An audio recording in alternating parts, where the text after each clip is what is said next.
ये आकाशवाणी रायपुर है। छत्तीसगढ़ी समाचार बुलेटिन के संग मीनल तिवारी के जय जोहार। अब सुनो आज के प्रमुख समाचार। मुख्यमंत्री भूपेश बघेल आज नवा रायपुर अटल नगर के तेंदुआ गांव में institute of driving and traffic research Chhattisgarh के लोकार्पण करीन। केंद्रीय मंत्रिमंडल प्रधानमंत्री आवास योजना ग्रामीण ला मार्च 2024 तक जारी राखे के मंजूरी दे है और केंद्र सरकार ओमिक्रॉन के फैलाव ले निपटे बर 5 सूत्री रणनीति में बल दीन। अब समाचार विस्तार ले। मुख्यमंत्री भूपेश बघेल आज नवा रायपुर अटल नगर के तेंदुआ गांव में institute of driving and traffic research Chhattisgarh के लोकार्पण करीन।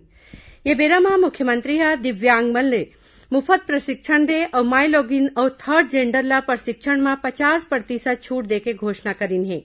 संगे संग मुख्यमंत्री नवा रायपुर के चेरिया पौता रद्दा बनाए के काम ला प्रदेश के अवैया मुख्य बजट में शामिल करे पर कीहीन। खबर के मुताबिक प्रशिक्षण के जम्मो आधुनिक सुविधा समेत institute of driving and traffic research के स्थापना 17 करोड़ रुपया के लागत ले 20 एकड़ में करेगे है। केंद्रीय मंत्रिमंडल प्रधानमंत्री आवास योजना ग्रामीण ला मार्च 2024 तक जारी राखे के मंजूरी दे है। मंत्रिमंडल के बैठक के बाद सूचना और प्रसारण मंत्री अनुराग ठाकुर ने दिल्ली में कहीन कि प्रधानमंत्री आवास योजना गांव गंवई के क्षेत्र में सबो बर घर सुनिश्चित करना है। केंद्र सरकार आज ओमिक्रॉन के फैलाव ले निपटे बर सार्वजनिक स्वास्थ्य प्रणाली के तैयारी राज्य और केंद्र शासित प्रदेश में टीकाकरण के समीक्षा करीन। बैठक में कोरोना महामारी और कोरोना वायरस के नवा वेरिएंट ओमिक्रॉन में समय रहत नियंत्रण के संगे संग जांच, निगरानी, उपचार, टीकाकरण और कोविड अनुकूल व्यवहार के पालन के 5 सूत्री रणनीति में बल दी। केंद्रीय स्वास्थ्य सचिव राजेश भूषण राज्य और केंद्र शासित प्रदेश ले जांच बढ़ाए बर कीहीन, संक्रमित लोगन ला तुरते आने जगह राखे और इलाज के व्यवस्था के बात कीहीन। संगे संग सबो जिला में RT-PCR जांच सुविधा देवाए के सलाह घलो दीन। यही बीच छत्तीसगढ़ में कोरोना ले बचाव बर अब तक 2 करोड़ 84 लाख 62 हजार ले ज्यादा लोगन मन ला टीका लगाए गे है। प्रदेश में काली 37 झिन नवा कोरोना मरीज के पहचान करे गे है। इला मिला के अब तक 10 लाख 7 हजार ले ज्यादा कोरोना संक्रमित मरीज के चिन्हारी हो है। उन्हें एमएलए 9 लाख 93 हजार ले ज्यादा मरीज ठीक हो गए हैं। प्रदेश में काली कोरोना संक्रमण ले 1 मरीज के मौत हुई है। Chief of defence staff general Bipin Rawat और हादसा में सेना के जवान मन के निधन में छत्तीसगढ़ के गृह मंत्री ताम्रध्वज साहू दुख जतैन है। दुर्ग जिला के रिसाली में राखे गए शोक सभा में गृह मंत्री शामिल हुईन और ओमन हादसा में मौत हुए जम्मो झन बर अपन श्रद्धांजलि दीन। ये बेरा में गृह मंत्री अपन शोक संदेश में कहीन कि CDS समेत सेना के आने जवान मन के असमय निधन ले एक बड़े क्षति हुई है। यही बीच रायपुर के जय स्तंभ चौक में CDS बिपिन रावत औखर धर्मपत्नी और 12 झिन सैनिक साथी मन के निधन में श्रद्धांजलि सभा के आयोजन थोरिक बेर में करे जाही। राज्यपाल अनुसुईया उइके कहीन है कि बिरसा मुंडा, गुंडाधुर और शहीद वीर नारायण सिंह जैसन क्रांतिकारी नेता रहीन जौन मन समाज के दशा और दिशा बदल दीन। काली बालोद जिला के राजाराव पठार में वीर मेला और आदिवासी लोक कला महोत्सव में बोलत उमन कहीन के ये नेता मन देश भर अपन सबो जिनिस ला निछावर कर दीन। राज्यपाल कहीन कि ये क्रांतिकारी नेता मन ले युवा मन ला प्रेरणा लेना चाहिए। राज्यपाल बताइन कि आदिवासी समाज ला जागरूक होए के संगे संग समाज के विकास काम में सहभागी बनना चाहिए। जौन युवा शिक्षा और रोजगार नहीं मिले के सेती रद्दा भटक गए हैं ओमन समाज के मुख्य धारा ले जोड़ के उखड़ समस्या के समाधान करना चाहिए। राज्यपाल ये मौका में बाबा राजाराव पठार, कंकालीन माता, बूढ़ा देव और झामा माता के पूजा पाठ करके प्रदेश भर सुख समृद्धि के कामना करीन। संगे संग शहीद वीर नारायण सिंह के स्मारक स्थल में फूल माला चढ़ा के वो मल्ला सुरता करीन। प्रदेश में पाछू 1 दिसंबर ले समर्थन कीमत में राज्य के किसान मन ले धान बिसाए जाथे। अभी तक 3,33,000 ले ज्यादा किसान मन ले 11,12,824 मीट्रिक टन धान के समर्थन कीमत में बिसाए गए है। उन्हें किसान मन ला 1,772 करोड़ रुपया ले ज्यादा के रकम भुगतान बर जारी करे गए है। राजनांदगांव जिला में धान बिसाय सबले आगू हवय। जिला में अब तक 1,18,987 मीट्रिक टन धान बिसाए गे हे।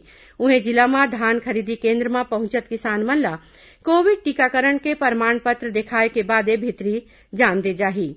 संगे संग जौन किसान मन टीका नहीं लगवाए हैं उखर मन बर टीका लगाए के व्यवस्था करे जाथे। एती रायपुर जिला के धान खरीदी केंद्र मन में कोरोना टीकाकरण जांच शिविर लगाए जाथे। ये बेरा में खरीदी केंद्र में अवैया किसान मन में मुफ्त में टीका लगाए जाथे। संगे संग जांच के व्यवस्था घलो होवथे। मुख्य चिकित्सा और स्वास्थ्य अधिकारी डॉक्टर मीरा बघेला बताइन कि अभी 105 टीन धान केंद्र मन में टीकाकरण के व्यवस्था करे गे हे, जेमा अब तक 835 किसान मन के पहली और दूसरा डोज लगा दे गे हे। यही भी सूरजपुर जिला के प्रभारी सचिव पी दयानंदा आज जिला के मानी, कंदराई और जयनगर के धान खरीदी केंद्र के जांच करीन।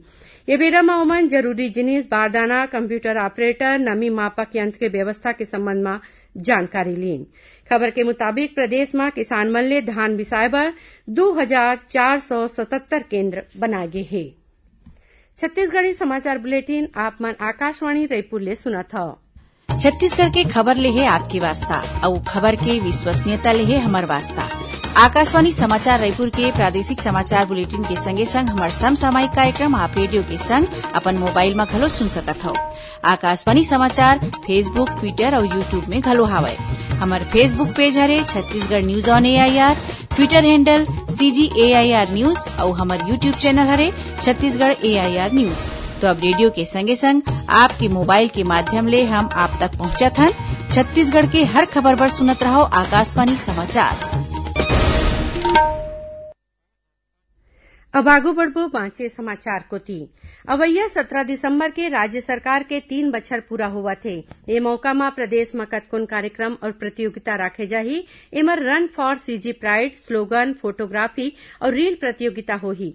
14 दिसंबर के होवैया रन फॉर CG प्राइड प्रतियोगिता में भाग लेवैया मन बर पंजीयन कराए के आखिरी तारीख 12 दिसंबर तय करे गे हे। उन्हें आने प्रतियोगिता 15 दिसंबर के होही। राजनांदगांव सांसद संतोष पांडे हर राज्य सरकार कोती ले रेडी टू ईट बांटे के जिम्मा महिला स्व सहायता समूह ला दे के मांग करीन है। श्री पांडे आज लोकसभा में शून्यकाल के बेरा ये मुद्दा उठाइन। उमन सदन में कहिन कि छत्तीसगढ़ सरकार कोती ले रेडी टू ईट पोषक आहार बांटे के काम कृषि विकास और किसान कल्याण जैव प्रौद्योगिकी विभाग ला दे जाए के घोषणा ले स्व सहायता समूह के माइलोगिन बेरोजगार हो जाही। उमन कहिन कि राजनांदगांव जिला में करीबन 80 और कबीरधाम जिला में 50 समूह ले माइलोगिन मन काम करत हैं। उमन कहिन की योजना ला चलाए के तरीका बदले ले ये मन ला आर्थिक नुकसान सहे बर पड़ी। कोरिया जिला में मतदाता जागरूकता अभियान चलाए जाथे। एमा बैकुंठपुर के मिनी स्टेडियम में जागो प्रकाश उत्सव कार्यक्रम राखे गिस। ये बेरा में जागो वोटर के प्रतीक चिन्ह बना के दिया जलाए गिस। संगे संग वहां बैठे मतदाता मन ला मतदान करे के संकल्प देवाए गिस। अखिल भारतीय RPF वॉलीबॉल प्रतियोगिता में दक्षिण पूर्व मध्य रेलवे के टीम स्वर्ण पदक जीते है। पाछू 2 दिसंबर ले 7 तारीख तक जबलपुर में राखे गए ये प्रतियोगिता में दक्षिण पूर्व मध्य रेलवे के महिला टीम पूर्व मध्य रेलवे के महिला टीम ला 3-2 ले हरा के पहली स्थान पाए है। दुर्ग जिला के कोल्हापुरी शासकीय प्राथमिक स्कूल में 29 झिन लइका मन के तबियत अचानक बिगड़े के खबर मिले है।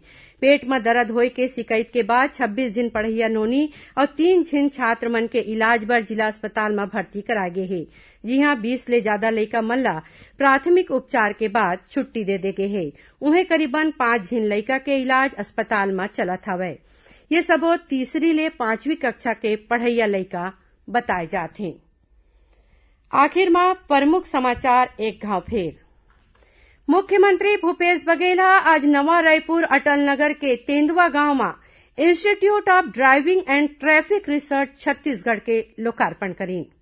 केंद्रीय मंत्रिमंडल प्रधानमंत्री आवास योजना ग्रामीण ला मार्च 2024 तक जारी रखे के मंजूरी दे है और केंद्र सरकार ओमिक्रॉन के फैलाव ले निपटे बर 5 सूत्री रणनीति में बल दीन। एकरे संग छत्तीसगढ़ी समाचार बुलेटिन यहीं सिरावत है। जय जोहार।